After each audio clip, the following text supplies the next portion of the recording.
in die Bäume einen Bogen spannen.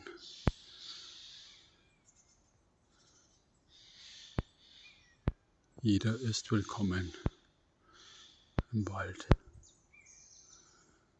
Vielfalt.